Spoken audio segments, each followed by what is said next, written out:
Welcome everyone to the simple applications of machine learning and subsurface characterization. This is an energy and data webinar series. Today, Dr. Sid Misra will be presenting. He is co-chair with me on the webinar committee.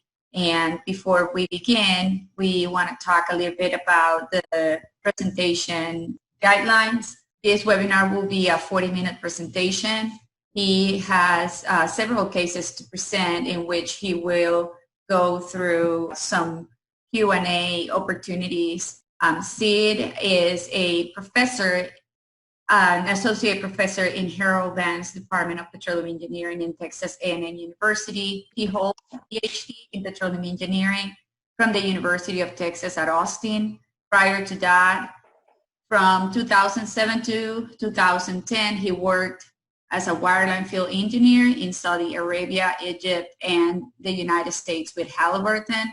He received his undergraduate degree in electrical engineering from the Indian Institute of Technology in Bombay, India in 2007, and recently he has been awarded with prestigious Department of Energy Early Career Award, the American Chemical Society New Investigator Award, and SPE Mid-Continent Formation Evaluation Award.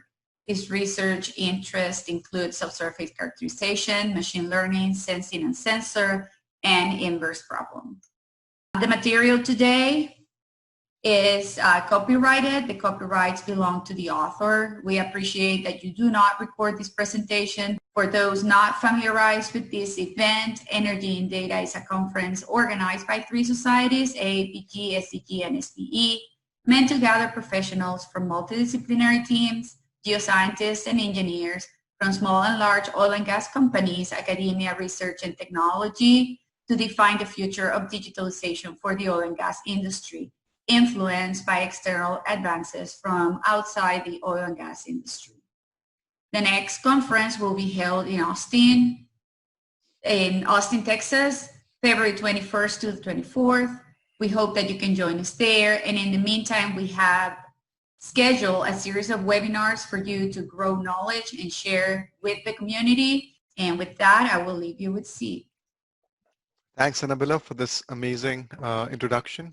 I hope all of you can hear me. So good morning, good evening, good night to all of you because you are spread all over the world. We have 367 participants. Good to see you. Now, in today's discussion, these are some of the topics that we'll cover, okay? It's not easy to cover everything in just 40 minutes. If you want more information, I'll share my email ID. My email ID is right over here, misra@tamu.edu. I'm an associate professor, so you can reach out to me, and my job is to spread knowledge, spread education, and these are some of the topics we'll cover. Ensemble method. Ensemble stands for collection. In collection, I'll talk about random forest, bagging, boosting. I'll show you how to perform feature extraction. I'll talk about some interesting classifiers and regressors. For those who don't have a lot of knowledge in machine learning, you will enjoy when I discuss classifiers and regressors. And towards the end, I'll show you how I use deep learning or deep neural networks. I'll just show you, this is not a perfect example, but it will give you a direction where to go, okay? So going ahead, what are data-driven models? Why now? So what is a data-driven model? You give a computer, you give an algorithm some data and some expected results. Plenty of times we don't even give expected results, we just give it data. And the algorithm, the software, the computer kind of processes these data sets and it builds a model. This model that was built is called data-driven model. So this phase at the top is learning phase. And then during deployment, what you do is you take that model which was trained, you take that model, you give it new data and you get some new results. So this is machine learning or data-driven model in application. How is this thing different from physics-based modeling? In physics-based modeling, you give your new data and a physics-based model at the same time. You don't create a physics-based model out of data. You create this physics-based model out of physics, out of numerical techniques, and so on. So that's the difference. So why are we using data-driven model right now? Because we have a lot of computation power and we have lot of sensors that are deployed at a large scale at a lot of different places. So those sensors are generating a lot of data, and we have massive data storage capability. So this is what has led to this data-driven revolution: computation power, large-scale application of sensors, and massive data storage. So when should you use data-driven model? Okay, now these four points that I mentioned over here is the starting point. If you don't fit some of these points, then it's not a good data-driven model project. So a data-driven model is suited when you don't have any other rule-based approaches or algorithmic procedure. What I mean by this is, I'll give you an example. Let's say Amazon wants to predict whether a user will buy a product or not. And they want to predict this based on how the user clicks, whether he clicks on the right, whether he clicks on the left, how he moves from one page to the other. Based on that, Amazon wants to predict whether a user will buy a product or not. That task doesn't have a rule.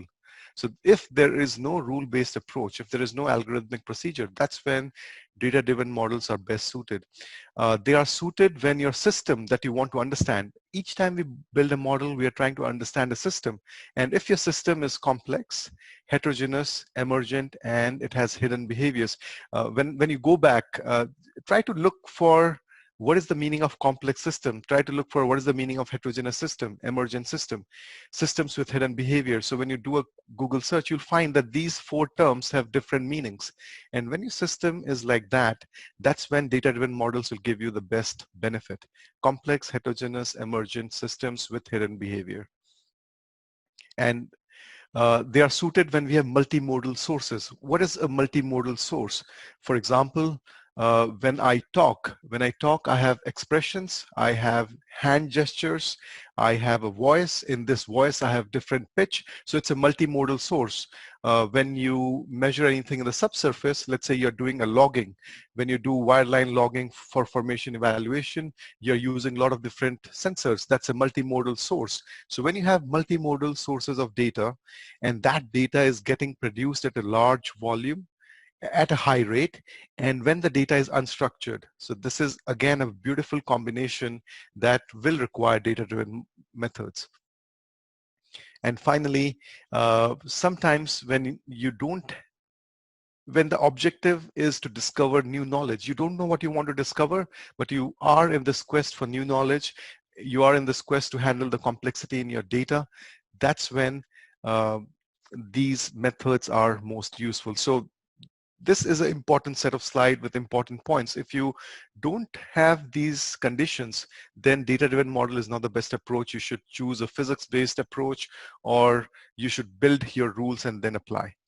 So some popular machine learning use cases in exploration and production, that is, if you want to automate mundane, repetitive, low-risk tasks, machine learning, deep learning, data-driven methods are most suited. Example would be depth shifting of logs. If you want to depth shift logs, or if you want to remove noise from your data, this is mundane, repetitive, low-risk task. If you want to improve data quality, you can always automate using data-driven models. This is just an example. If you want your model to improve continuously with data, and this model is of a complex process. If you want a continuous update, then data-driven methods, machine learning is best suited. For example, as a well produces, based on the pressure and the rate of that well and the nearby well, you want to keep on improving your model. Then use a data-driven model, because as you give it more and more data, your model will be a better and more accurate representation of the complex process.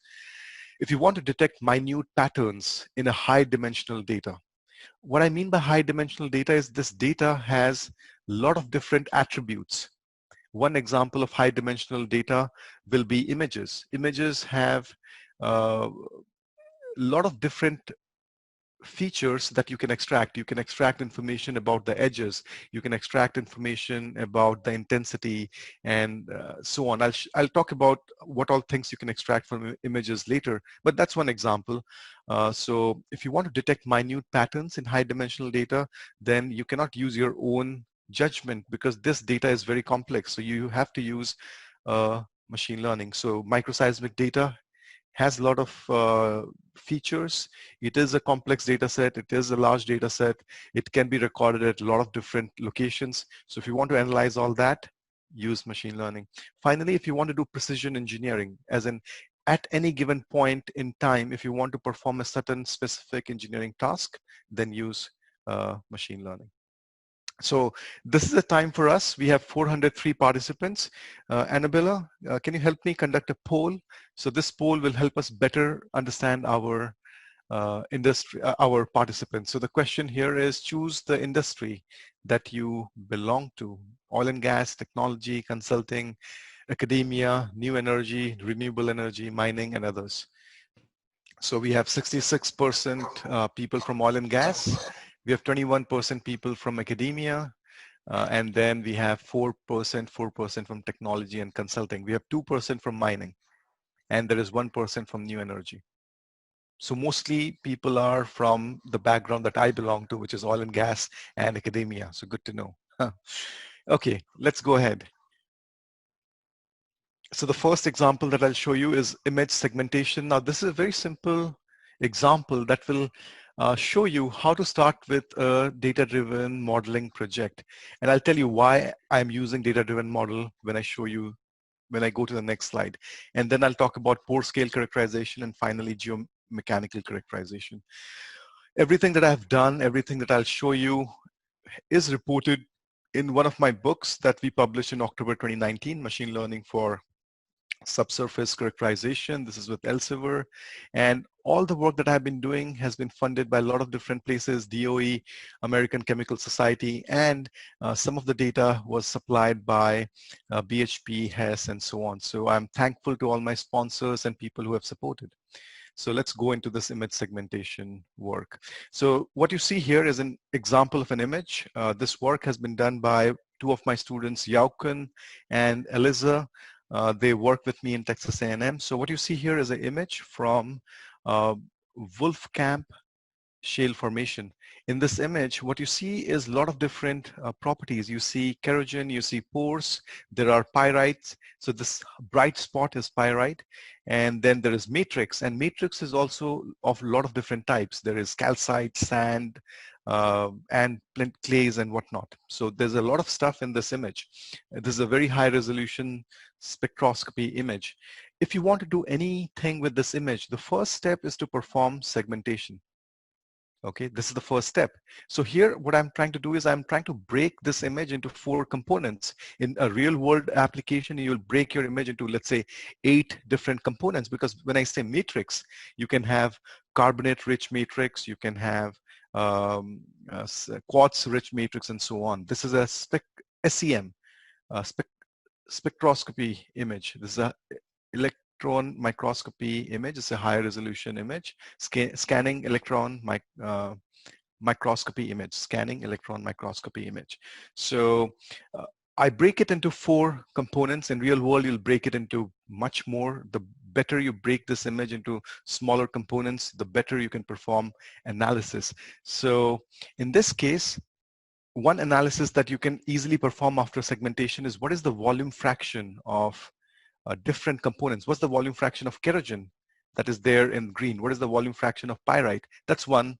What the other thing you can do is, how is this kerogen connected? How is this pore connected? What you see here is just a 2-dimensional slice. Imagine this thing connected in a 3-dimensional fashion. Then you can use it for connectivity analysis and so on.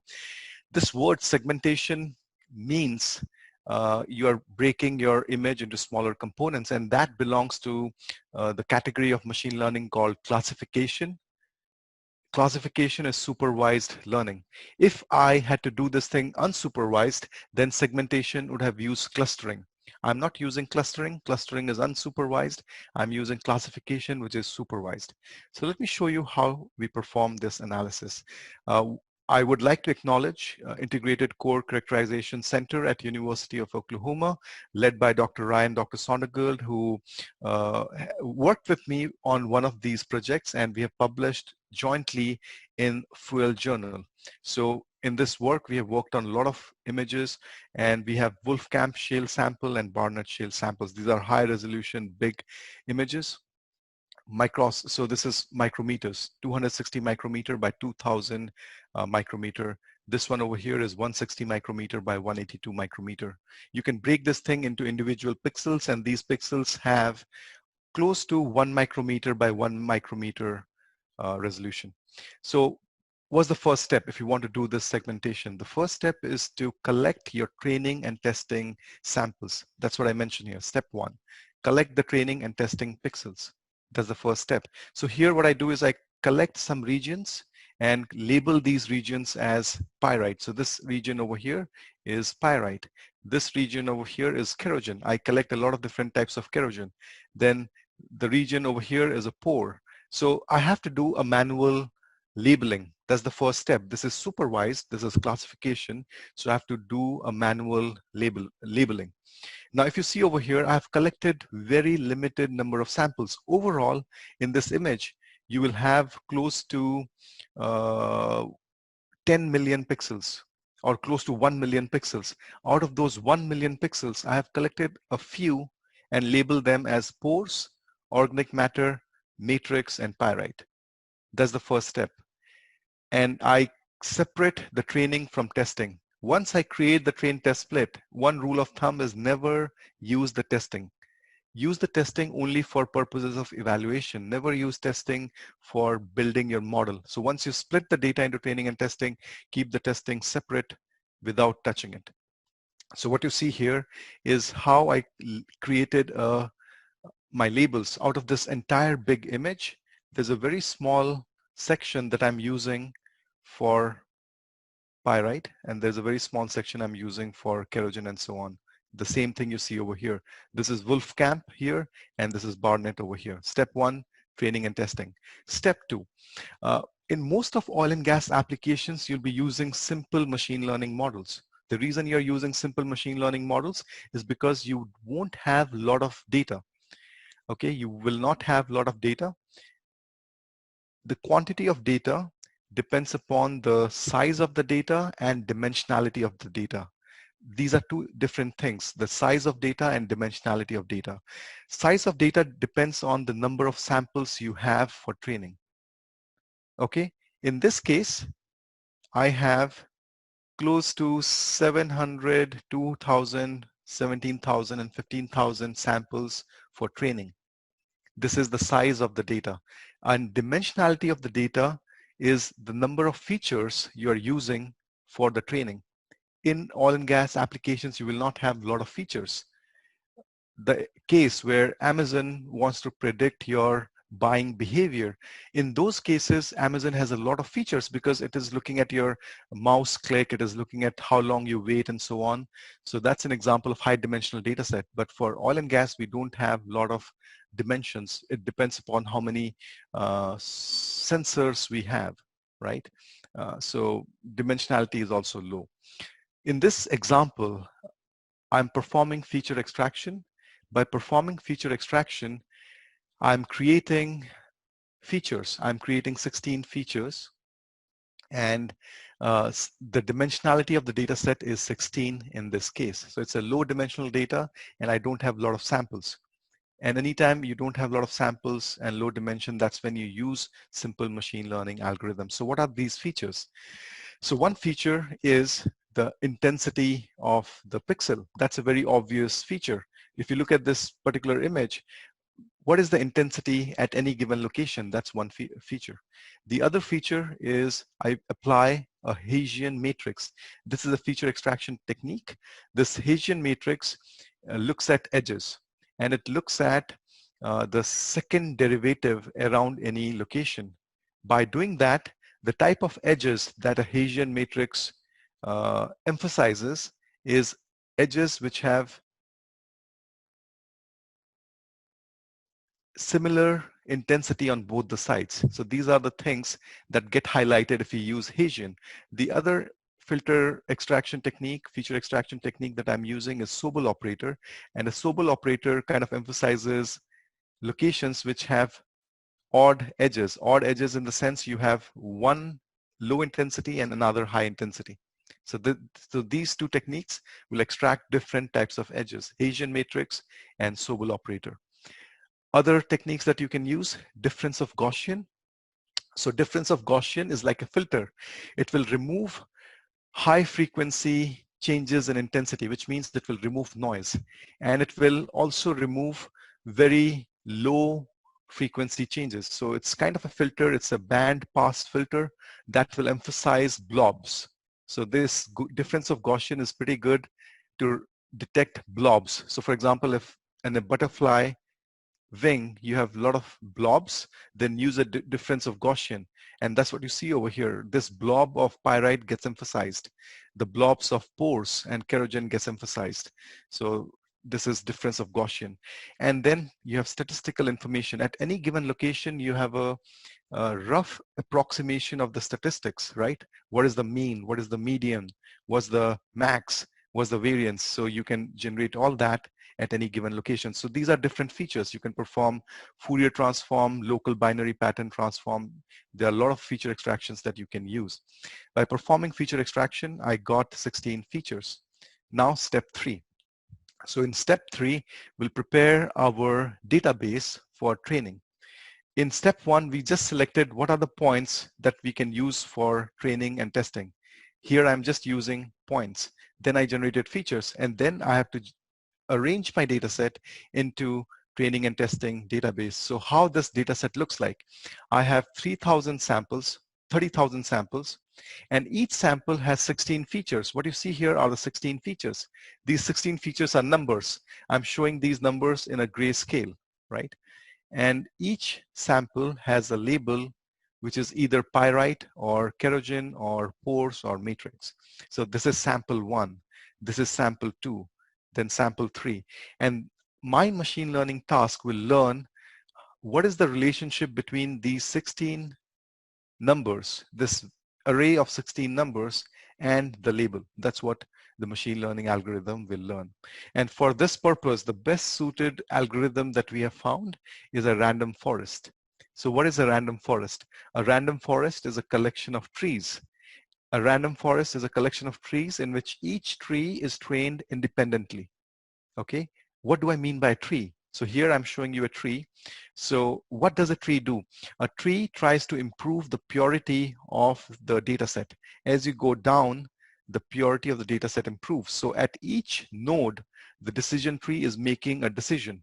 And the decision is whether any given sample belongs to one branch of decision or the other branch of decision. To make that decision, this node uses a feature and a feature threshold. So by doing that over and over again, what you see here is you start with an impure data set, and at the end you get a high purity data set, a high purity data set, and a high purity data set. So it's breaking the sample, or it is breaking the space in which the data set is spread. It is breaking the space into smaller decision regions, and those decision regions become pure and pure as you break it down. And a random forest, so this is decision tree, and a random forest is a collection of decision tree. So here what I'm showing you is a lot of decision trees. Each decision tree in a random forest will have its own structure. The reason it has its own structure is because of bootstrapping. So what is bootstrapping? You have your original training data set. Out of this original training data set, you'll select a subset of features. So what you see here are 4 features to begin with, and then there's a target. 4 features and a target. Due to bootstrapping, you will select a subset of features. Instead of using all the 4 features, you'll use a subset. Here I'm using X1, X3, X4. Here I'm using X2, X3, X4. Here I'm using X1, X2. So you'll select a subset of features, and then you'll select a subset of samples. You will not use all the samples. You'll select a subset of samples. I'm using A1, A2, and A5 for Bootstrap 1. And I'm using another subset of features for Bootstrap 2 and so on. By having these different bootstraps, which are different in terms of features, different in terms of samples, each decision tree will be different. And at the end, you will collect the decision of each of these trees by taking some kind of a averaging or some kind of a voting. Because all these trees are trained differently, and then at the end you aggregate all these decisions, your random forest model has a pretty good uniqueness. The beauty of random forest is it is complex. Because it is complex, it can fit your data pretty well. The reason it is complex is because each of these decision trees are trained separately, but at the same time, because you aggregate the decision at the end, you have a decision that has low variance. At the end, what you need is a result that has low bias and low variance, and a random forest helps you achieve that. There are very few methods that can help you reach to low variance and low bias, and random forest can help you do that. So again, I'm showing you random forest. This random forest is using the method called bagging. Bagging stands for bootstrap followed by aggregation. So bootstrap is you take small subsets in terms of features, in terms of samples, and then aggregation is you kind of aggregate the decision at the end. Each of these decision trees are trained separately. So this is random forest. Another very popular tree-based method is called gradient boosting. You can use gradient boosting for regression and classification. In this case, we're using it for classification. You can use random forest for regression and classification. We are using it for classification. So what is gradient boosting? In gradient boosting, you're using a lot of different trees. You're using a lot of different trees, but these trees are trained in series. These trees are trained in a sequence. They are trained one after the other, unlike random forest. In random forest, the trees are independent. So what does a gradient boosting method do? So for example, here, let's say you have the original data set and the tree decides that these top data set belongs to group 1, the bottom data set belongs to group 2. So you have done mistake here, here, and here. So the next tree, which is trained in sequence, the next tree will try to improve the classification on these 3 samples. So when you perform the next split, what you'll see is your samples are classified. The samples which were classified wrong earlier are classified correctly right now, but you do mistakes for some other samples. So you use another tree. And what you see here is if you do mistakes here, you will not do mistakes in the next split. So a bunch of trees are trained in sequence. Each tree tries to improve the prediction for the previous tree. And by doing that, you can combine the decision boundaries of all the trees. This is gradient boosting. Okay, and be careful when you use gradient boosting because gradient boosting can have high variance. So be careful. Random forest is a very good method, low bias, low variance. There are very few methods like random forest. With gradient boosting, you can have a high variance, so be careful. The other classification techniques you can use is k-nearest neighbor. K-nearest neighbor is a very simple method where if you have a new data set, this new data set will be given a label based on the surroundings. So if you use k equal to 3, a k-nearest neighbor, it will look at 3 nearest neighbors and it will assign any new sample the color depending upon the 3 neighbors. If you select a new sample here, based on 3 neighbors, it will decide the color for this. Same here. So this is k-nearest neighbor. It just looks at neighbors and then decides the class. Support vector regressor is a very powerful technique. It is slow, but the beauty is it finds a boundary. It finds a boundary that separates the data set into 2 groups which are the farthest away from each other. So it finds a decision boundary that separates the data set very well. You will have some misclassification due to support vector regressor, but you can always adjust how much of penalty you want to give these samples. There is naive Bayes. In this example, I cannot use naive Bayes. Naive Bayes is suitable when your features are independent. And there's a powerful technique called voting classifier, and this is nothing but you take a lot of different classifiers and you aggregate the decision at the end. So let's look at some of the results. What you see here is a segmented result using random forest. This is the starting image, and you segment it using random forest, and you get a pretty nice looking segmented image. The same thing over here, the same thing over here. What we are doing here is a machine learning assisted segmentation. This is case 1. We can compare it to Fiji based segmentation. So if you go to, if you do a Google search, you will find Weka, W-E-K-A. Weka has a plugin called Fiji, F-I-J-I. You can use that for image segmentation, Vika, Fiji plugin. It is open source. It is available to all of you. But the reason we are doing our own segmentation is because then we can modify it to develop new methods. So that's why we are using our own technique. And you can compare our performance with Fiji-based segmentation, which is pretty popular. And both of us are performing pretty well for different components. And what you see here, precision and recall, these are metrics. These are metrics used to evaluate the performance. And all your metrics, all your evaluation should be done on the testing data. You shouldn't do anything on the training data. Training data is only for building. Once you build your model, then apply it on the testing and see your performance using different metrics. And precision and recall is one good metric to look at. You shouldn't look at precision alone. You shouldn't look at recall alone. You should look at both of them together. And there is another metric called F1 score. What I show you over here is F1 score. F1 score is a harmonic mean of precision and recall.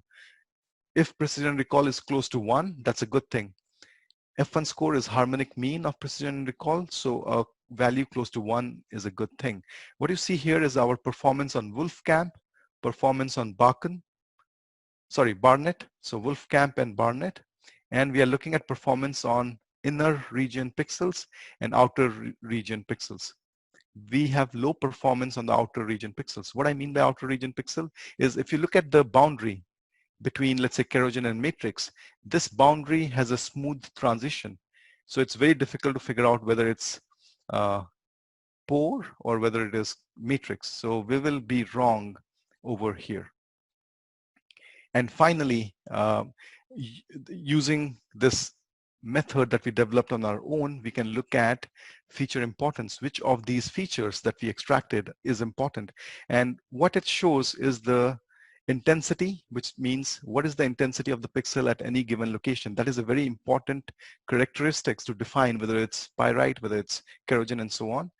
At the same time, the min, max, and mean around the pixel of interest is also an important feature. Gaussian blur. Gaussian blur removes noise from the image. It removes high frequency variation of intensity in the image. So this is also important. And then Sobel. Sobel looks at edges. It emphasizes the edges in the image. So that is also an important feature. Other than that, none of the other features that we have used is important. So this is a time for us to stop and let's have a short Q&A and we'll move into the deep learning part. There are 7 questions in the Q&A chat, Steve. Okay. Can you see them? So I can see that. So the first question is, let's go. What's the first question? Is this a thin section? No, this is a scanning electron microscopy, SEM. Software used for collecting training points. So at this point of time, we did it manually. Sorry, when I say manually, what I mean by that is we used Python. So there is a package in open source which can be run in Python. I forgot the name of that package, but that package helps us to draw boundary. Once we draw the boundary, anything inside that region, inside that boundary is selected as and then we can put a label to that boundary. It selects the locations. It's open source. It can be used with Python. That's what I'm using. I'm not using a software. I'm using a package which I can then use in the Python. Is sample a pixel of the image or image itself? So in this case, a sample is a pixel. And I'm not using all the pixels because it's very difficult to label each and every pixel. So what I'm doing is I'm selecting a region in a given slice, and then I'm applying it to a lot of different slices, a lot of different pixels, and so on. So in reality, this data set had a lot of pixels. Out of all those pixels, I've only selected 30,000 pixels. So each pixel is a sample in this case, and each pixel has 16 features. If I didn't do any feature extraction, I would have only one feature, which is pixel intensity. I performed feature extraction, and that's how I obtained 16 features. And then random forest used 5 of them as the most important feature for purposes of prediction. And what we are predicting is which class does this pixel belong to? How to choose my training data? So so your training data should be chosen such that you have enough representation of the real world situation, right? What I mean by that is I have to select training data in such a way that it has pyrite in it. It has pixels belong to pyrite, because in real world I'll have pyrite. You have to select pixels in such a way that your data set is balanced. If your data set is imbalanced, then you will not do a good job. For example, if you want to train something to detect pyrite, you should have enough samples, enough pixels belonging to pyrite. If you don't have enough samples belonging to pyrite, then your classifier will learn matrix. It will learn about kerogen, it will learn about pores, but it will never learn about pyrite. So your training data set should be representative of the real world. At the same time, it should be balanced. It should have enough samples belonging to each class that you want it to learn. The effect in practice of fault systems. I don't understand this question. Let's see if there are any other questions. Oh, there are plenty. So can the technique of ML be applied alike to oil and gas, irrespective of the type of the well, exploratory? So the first thing is look at your data set, see what data set you have access to, then decide your task, what task you want to perform. In my case, I have SEM image. The task I want to do is break it into smaller components. So this is called segmentation. Now, your data set, the data set that you have, will define whether you can apply it to these different types of wells. If you want to apply it to exploratory, development, and mature field wells, you need your data set to have all of them. If your data set only has exploratory wells, then you cannot apply it to development or mature field wells. Your data-driven model is as good as the data that you have. It cannot do anything beyond the data that you have. So if you know that your data has exploratory, development, and mature, you can use it for exploratory, for any of these types of well. If your data has shales and unconventionals, then you can use it for shales and unconventionals. If your data set only has sands, then you can use it for only sands. Is there a preference to Python and R to develop the ML coding? So I prefer Python because Python has a lot of different packages. It's very suitable for machine learning. R is great for statistics. I find Python, the language, to be very easy to use, very easy to understand, very easy to share. You can find a lot of help online. So Python is a beautiful language. I will recommend using that. Can you tell us what is the software you're using? I'm doing everything on Python using packages like sklearn, pandas, very simple packages. You can learn more about that in my book, or you can look at my published papers to know more. How many slices did you label? So what I did is I labeled samples, and I labeled only, I labeled pixels, and I used only 2 or 3 slices. Using 2 or 3 slices, I was able to perform a very good segmentation on around 1,000 slices. So that's a great job. I saved a lot of human effort. So using 3,000 pixels from only 3 slices, very small region, I could perform a very good segmentation. So what I'll do is I'll stop here, because let's go to the deep learning. I'll just answer one more question here. How can we develop automatic log correlation? So in one of the webinars, I think it's in the month of June or July, that webinar is all about automatic log correlation. So log correlation is about similarity. You have to find similarity. So that particular webinar will take you through. I'll stop here and I'll move to deep learning, okay? So let's go into the deep learning part of it.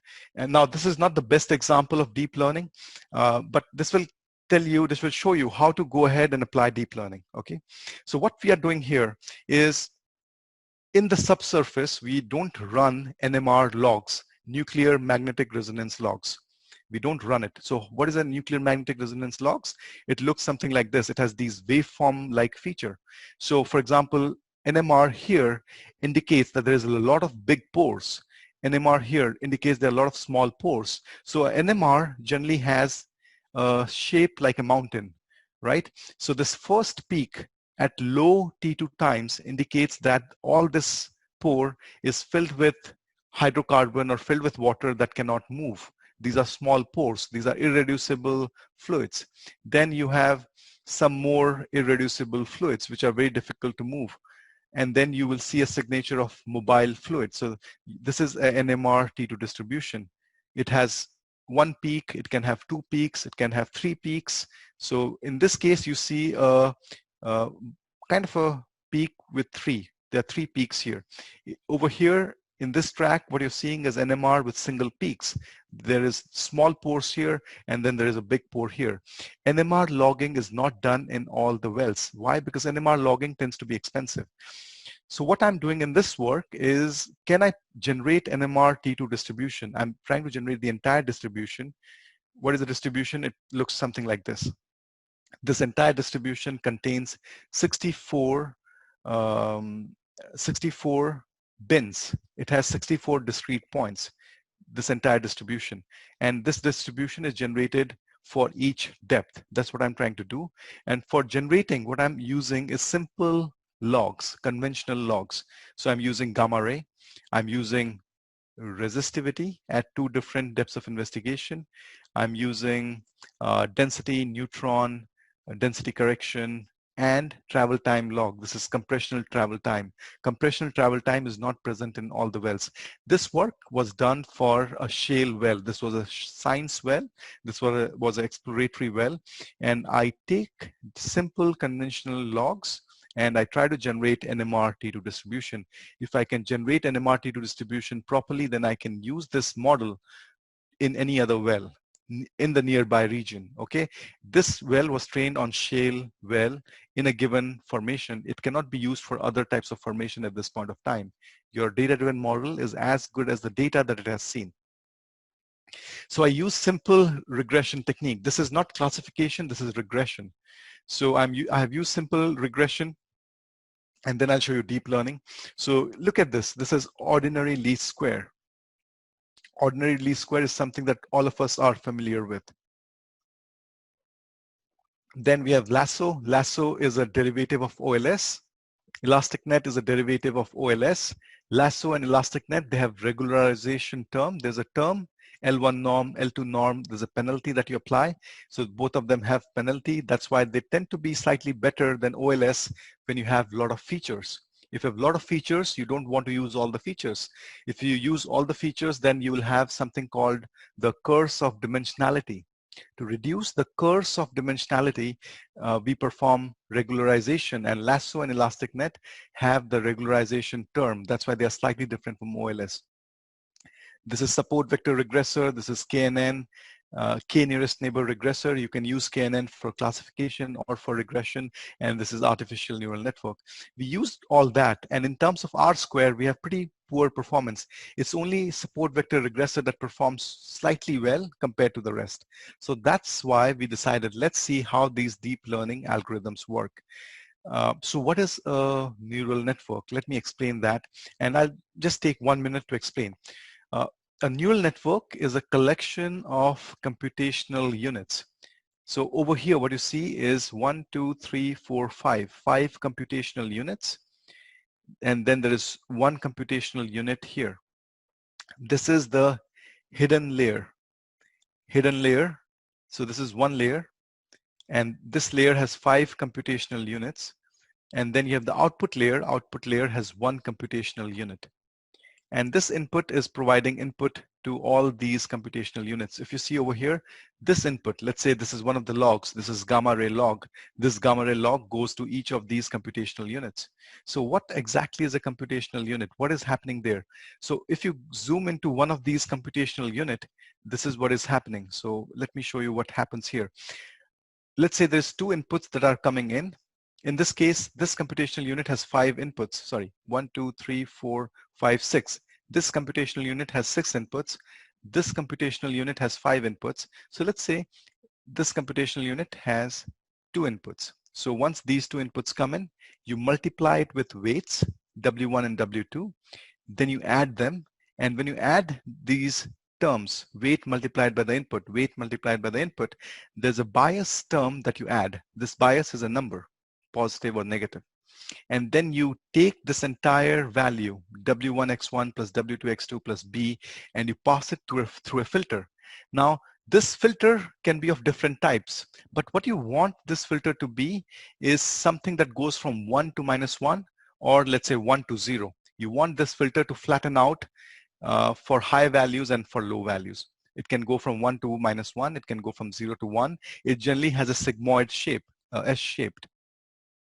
Once you take it through this filter, you get an output.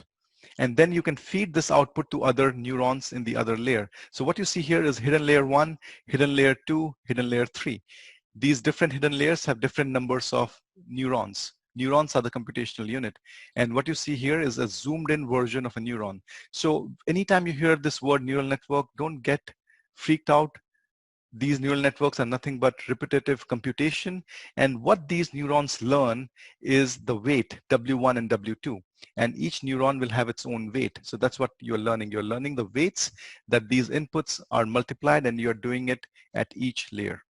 And in my case, I'm using a deep neural network. And what does it mean when I say deep neural network? What it means is it has a lot of hidden layers. In my case, I'll show you how many hidden layers.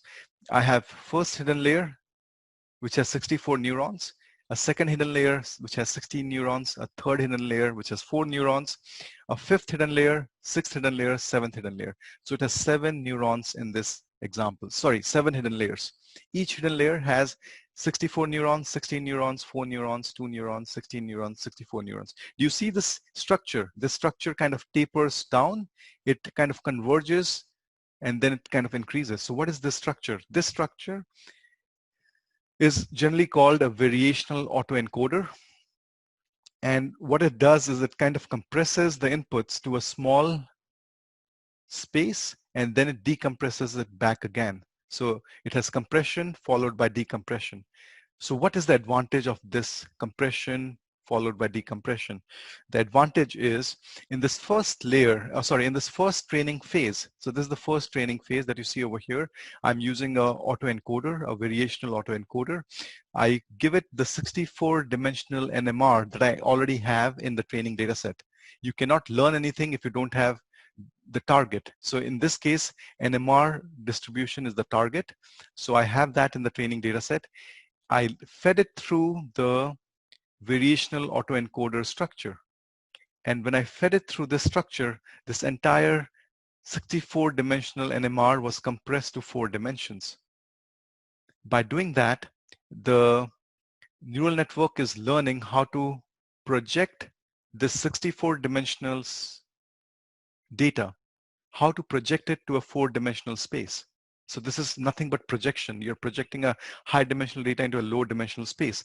And then the decoder, what it does is it picks this low dimensional representation of NMR and it decompresses it back again. And when it decompresses it back again, the goal is to recreate the NMR that was fed. So you want to recreate it. By doing that, what happens is this encoder learns how to project the NMR into small space, and this decoder learns how to recreate the NMR T2 that was fed. So this is the first layer of training that I'm using in this structure. And then what I do is I freeze the decoder. This decoder is frozen because this decoder has learned how to recreate physical NMR T2 distributions. So learning, what does learning mean? Learning in this case means you're learning the weights for each of the neurons that are there. The neurons here, they're trying to recreate NMR. The neurons here are trying to compress the 64-dimensional into 4-dimensional space, which can be then used for recreation. So I freeze the decoder. I don't use the encoder. This decoder has learned how to generate NMR T2, and then I give it input logs in the second step of training. So in the second step of training, I have, let's say, 13 input logs or 10 input logs. I give it to a 4 hidden layer neural network, 10 neurons, 30 neurons, 30 neurons, 6 neurons. So the input logs get processed through these neurons, and then the decoder picks this thing and it recreates the NMR T2 distribution. Okay. So how well do we perform? Let me show you the performance of variational autoencoder based neural network. What is variational autoencoder? This top structure is variational autoencoder. I call it variational autoencoder based neural network because I'm using neural networks in the second step. It's a two-step process. In the first step, you're learning how to recreate. In the second step, you're taking inputs and generating an NMR T2. If you want to deploy, when you want to deploy it on unseen logs, what you will do is you'll just take the second step. You'll take the second step. When you take the second step, neural network will be frozen, decoder is already frozen, and you will give it new input logs and it will generate NMR T2 logs. So let me show you how this reconstruction took place. We randomly sampled from the testing data. This is not from the training data, from the testing data that the model has not seen.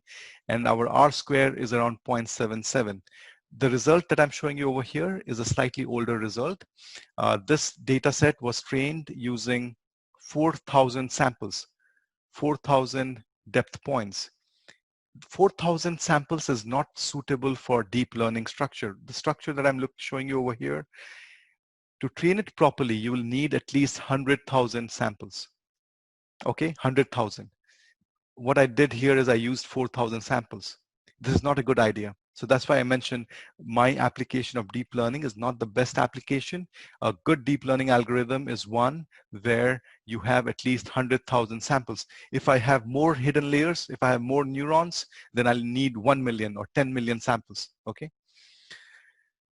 A deep learning algorithm, the accuracy is directly proportional to how many samples you have in the training data set. In this case, I only have 4,000 samples.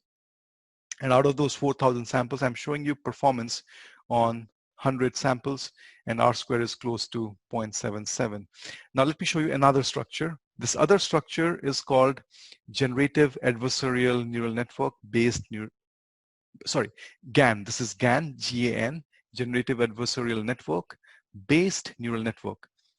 Okay, so let's look at the first step of training. In the first step of training, the generator randomly samples from noise. It's randomly sampling from noise, okay? It's sampling a 6-dimensional noise. So it's sampling a 6-dimensional array. It's a combination of 6 numbers. This is random noise. And the goal of generator is to generate T2, okay? It is using 3 hidden layers. Using these 3 hidden layers, it is trying to generate T2, this T2 distribution, which is 64-dimensional. And then there is another set of neural network, which is called discriminator. It has 4 hidden layers. And what it is trying to learn is it is comparing the synthetic T2 with the real T2 in the training data. So what the discriminator learns is to differentiate between synthetic T2 produced by this generator from the real T2. So discriminator says, hey, this is fake, this is fake, this is synthetic, this is real. So that's what the discriminator is doing. And the generator tries to sample from noise, and it tries to recreate better and better. Akash, I'll explain what I mean by 6-dimensional noise later. So what this GAN is trying to do is it's trying to recreate better and better looking T2. So this is sampling from a space which is randomly sampling an array of numbers from a given distribution, and whatever it samples is fed into a hidden layer that has 16 neurons. So let's say I'm sampling 3 numbers.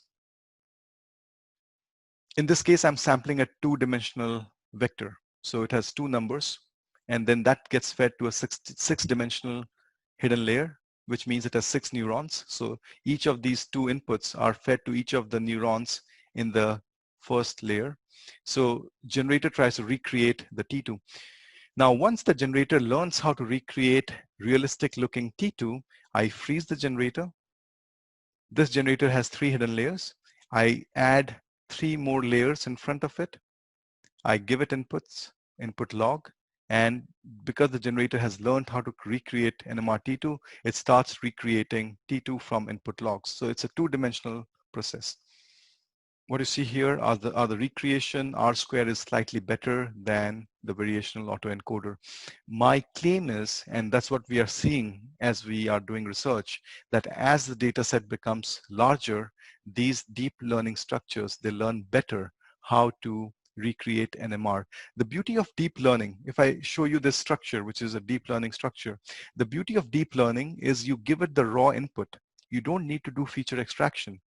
Why? Because this input goes through these hidden layers and you get what you want, right? You get your target.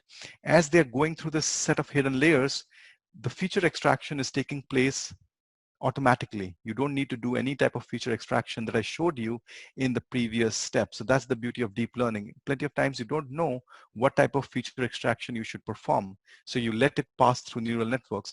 But one big problem with neural networks is it needs a lot of data. And the other big problem of neural networks is it has high variance.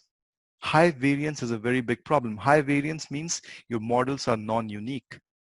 So that's a big problem. Random forest has a unique looking model. Random forest performs very well when you take it to new data set, when you take it to when you take it to unseen data set.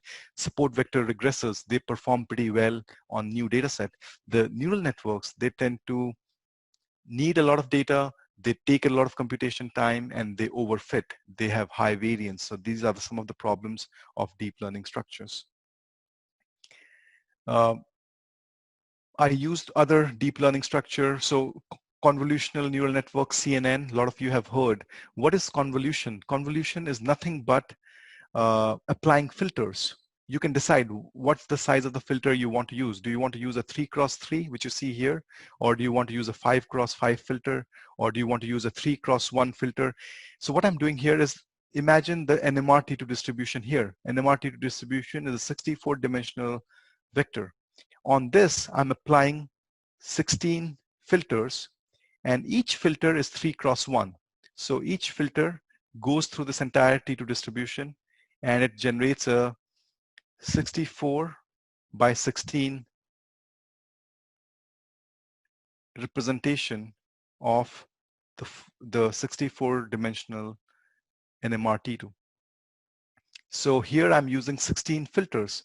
A convolution, anytime you hear this word convolution in deep learning, it means you're applying some filter, and you don't know what filter you're applying. This filter, these numbers that you see over here, these numbers are learned from the data. As you train your data, it will learn what should be the right mathematical form of the filter. If it is -1, -2, -1, 0, 0, 0, 1 to 1, this is a filter for edge detection.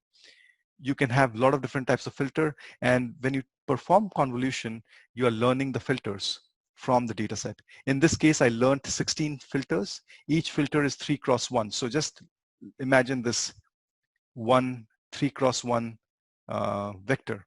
And this vector is applied on the NMR T2, and that's what I learn. And then I have a lot of layers over here. So this, anytime you hear this word max pooling, what max pooling does, it reduces the variance, it reduces the overfitting. How does it do that? By taking an average. So instead of using each of these numbers over here, it will take an average of the 4 numbers, and it will do it for this entire 64 by 16 representation. So by doing that, it will convert this 64 by 16 representation into a 16 by 16 representation. So this is max pooling. Max pooling reduces overfitting, it reduces variance, and that is good for your model. In my case, when I'm using convolution-based neural network, I'm using first hidden layer with 16 neurons, then another one with 16 neurons, then 256 neurons, 16 neurons, and so on. How many neurons to use, how many hidden layers to use, this is all dependent on your numerical experimentation. So that's another problem with deep neural networks. You need to experiment. You need to try to figure out what should be the right structure. There is no one single right structure. There can be, let's say, 1,000 or 2,000 different structures that will work well. What you see here is one of the architectures, and which architecture will work well will depend upon some extensive numerical experimentation that needs to be done by you. Okay, so here are some of the performance of convolution and then long short-term memory network. So I'll stop over here. Let's have some discussion on deep neural networks.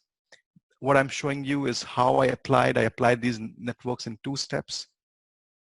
Again, here I'm using a 2-step process in the convolution. The first step is learning what NMR T2 representation is, and the second step is to take the logs and generate NMR T2. In LSTM, I'm not doing that. In LSTM, I'm doing it in a single step. I'm giving it 10 logs. The encoder of LSTM, what it does is it takes the 10 logs and recreates a 15-dimensional context vector. This is called the context vector, this one over here. So what it does is it takes these 10 logs and it tries to figure out what is that one 15-dimensional representation that then can be used to generate the 64 dimension. I don't have enough time to explain LSTM, but LSTM is very good for sequence to sequence modeling. Let's say you have language, a sequence of words, I ate an apple, and you want to convert it into German. Then it's good for sequence to sequence representation. This is another example of sequence to sequence where one word of English can mean two words in German, right? Or where two words of German can mean one word of English and so on. So it's pretty good for sequence to sequence modeling. Okay, I'll stop over here. Let's have some discussion on this part. What I did is I recreated NMR distributions. Okay, so I'll quickly go through the final part. I will take just 5 minutes. I'll show you some examples of geomechanical characterization. I'm using simple regressors in this example.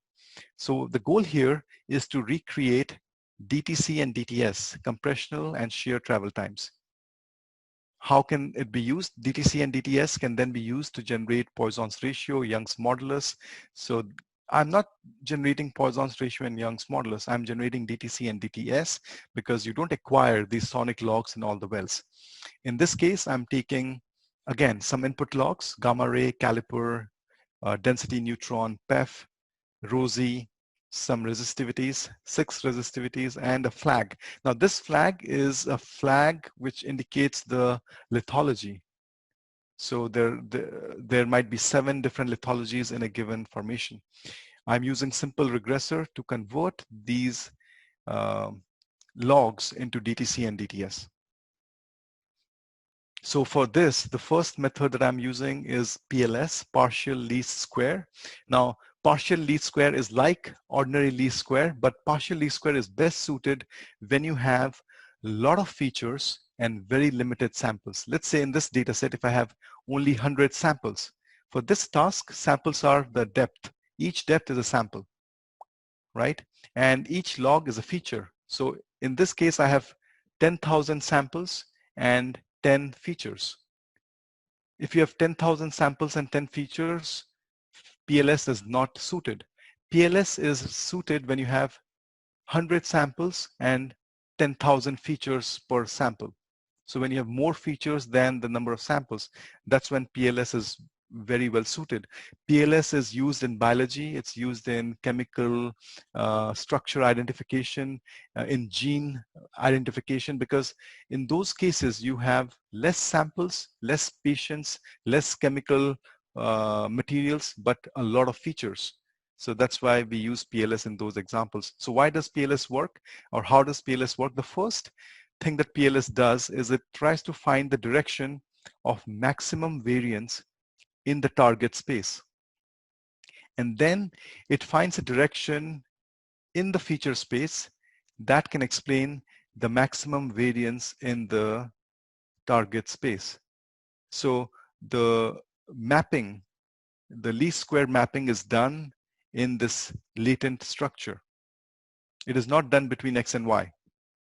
Ordinary least square would try to figure out the relationship between X and Y, but PLS transforms Y, and then it figures out a transformation of X that can best explain the variance in Y. So it tries to relate this latent structure, that is PLS. PLS is suited when you have, let's say, 100 samples and 10,000 features. It is not suited for our application. The other one that I'm using in this case is Elastic Net. Elastic Net is an extension of ordinary least square. This is ordinary least square over here, sum of squares of error. You're trying to minimize sum of squares of error, but at the same time, you provide two penalty term. This is elastic net. There are two penalty terms. There are two regularization terms over here. One is the square of the coefficients. The other one is a absolute value of the coefficients. So when you let elastic regression learn from the data, it is learning the coefficients. What should each feature be multiplied with to get the target? So y is equal to beta 0 plus beta 1 x1 plus beta 2 x2 plus beta 3 x3. That's what this model learns. And when it learns, it tries to minimize the difference between the measured and the predicted while ensuring a very small value for the summations of the coefficients in terms of absolute value and in terms of the square. By doing this, it tries to minimize the coefficients. Just imagine if you minimize the coefficients, what will happen is your model will be selecting only few features. It will not select all the features. It will select, let's say if there are 100 features, by using elastic net, you will end up with only 20 features that will have big enough coefficient. The rest of the 80 features will be given a very small value of the coefficient. They'll be given 0. Why? Because you're also trying to minimize these terms. So this is regularization term, this elastic net. In our case, we have 10 features. Again, elastic net is not the best suited here, but if there is any collinearity between any of these features, what I mean by that is if gamma ray and density, if they are related, which they will be, it will try to adjust the coefficient such that it will not give importance to all the correlated features. In this example, the best suited model is the one where we used MARS. MARS stands for Multivariate Adaptive Regression Splines. MARS is a proprietary algorithm. In MATLAB or in Python, you can find a free version of MARS, which is called EARTH, E-A-R-T-H, EARTH. So what it does is it tries to break your feature space. So this is the feature space. It will break your feature space into different regions. So what you see here is region 1, region 2, region 3, region 4, and region 5. Once it breaks the feature space into different regions, it will try to explain the target using the features. In this case, you're looking at one target and one feature. In reality, you will have multiple targets and multiple features. But this is how the MARS works. It breaks the feature space into smaller groups, and then it explains each of the group using, or it finds the linear trend for each of the group. So there's a linear trend or a linear regression in this group, another linear regression in this group. So what does this model learn? This model learns how to break the data set into different groups and then how to find linear trends for each of these groups. So by doing that, it can handle non-linearity in your data. Instead of using one linear regression, I'm using multiple small linear regressions to handle non-linearity. And in this example, I'll show you the performance of MARS. MARS performs very well in well 1. Well 1 is where the training was done. Well 2 is where this thing was deployed. Okay, so I'll stop over here. We are already 15 minutes over. We have around 320 participants right now. If you have any questions, we can have a quick discussion, or this will be end of today's webinar. You can find a lot of information in this book. Again, thanks to all the supporters so far. And I have a Google Scholar page. You can look for me and you'll see all the papers, everything that we have been doing. What you saw today is a slightly older work. That work has already been finished a year back. All this new work you can find on the Google Scholar. With that, let's have a discussion if you have any. How do you determine the accuracy of the results of the modeling, and how do you interpret the results as to which is the best? Okay, I don't see any questions. So say that again. So accuracy, right? Okay. Correct. Okay, so those of you who are still here, this concept of accuracy can only work if you're doing supervised learning. And what I showed you today is examples of supervised learning. The first thing is classification that I showed you. And in classification, the way you figure out your accuracy is using metrics. So precision and recall is pretty good metric. But precision and recall, they will fail if your data is imbalanced. So you have to use, let's say, F1 score. For classification, we have other metrics. There is called AUC. There's another called ROC. So to best of my knowledge, ROC is the best metric for classification, but ROC will take some time to generate. Compared to that, precision recall is a pretty good one. Both of them should be equal to 1. If they are not equal to 1, then it's a poor classification. For regression, R-square is not the good metric. I am using R-square here because a lot of us understand R-square. The best metric for regression, to my knowledge, is MAE, mean absolute error. You can also use root mean square error, or you can use MAPE. So MAPE is mean absolute percentage error. MAPE is also pretty good. So from my point of view, use MAE, RMSE, and MAPE for regression. If you're doing unsupervised learning, then there is no way you can quantify the accuracy. For unsupervised learning, you need statistical techniques. For unsupervised learning, let's say you're doing clustering, there is something called a homogeneity index, which you can use to understand how good you have performed on your cluster. So clustering will have different ways of quantifying accuracy. So using variational autoencoder, can I predict uncertainty? So for example, let me show you the result for variational autoencoder. So for example here, right? So the question is, we are predicting, but can we also predict the uncertainty in the prediction? You can do that. For generating uncertainty, what you need to do is you need to resample. You have to resample your data set, and you have to recreate different variational autoencoder models. So for example here, if I had, let's say, 1 million data set, I could have trained 20 variational autoencoders on different subsets of that 1 million data set, and I would have generated uncertainty in the prediction. This is one way. This is also called bootstrapping. There are other ways of quantifying uncertainty as well. Look into Bayesian regression, Bayesian classification. Those algorithms are designed to generate uncertainty in your prediction. At the same time, they can generate a median or a mean that approximates what you're trying to predict. For uncertainty, you need a lot of samples. I'm not showing you uncertainty here because I don't have a lot of samples. And bootstrapping is one way in which you can generate uncertainty. So Annabella, do you have any other question?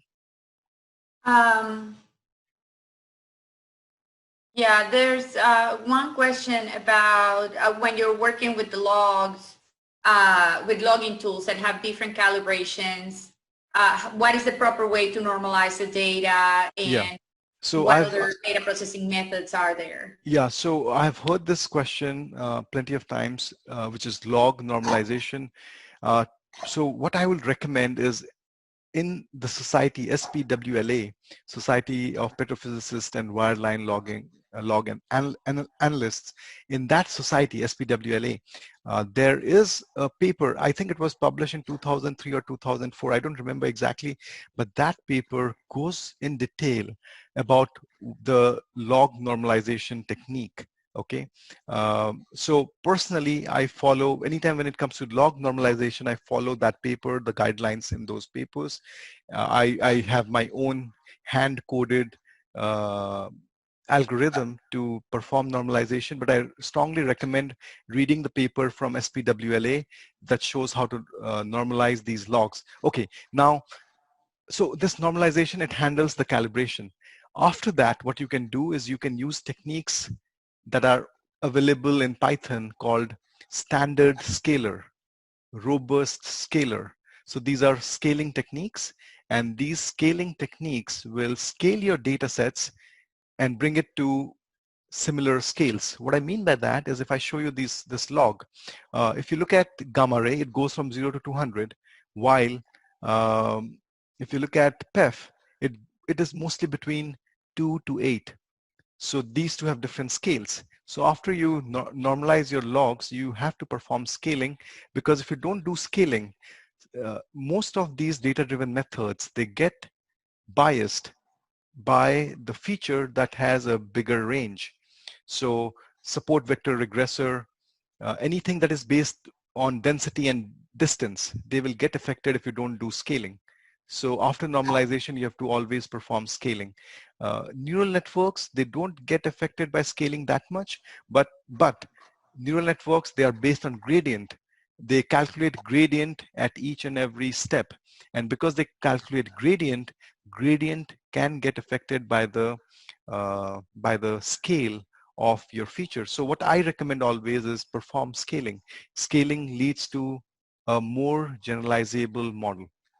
Thank you, Sid, for this wonderful Yeah. presentation. It obviously has generated a lot of interest and it's really good material. I want to thank all the audience for participating today and staying this long. Again, your time is valuable and the topic, it has been amazing. So great experience for everybody.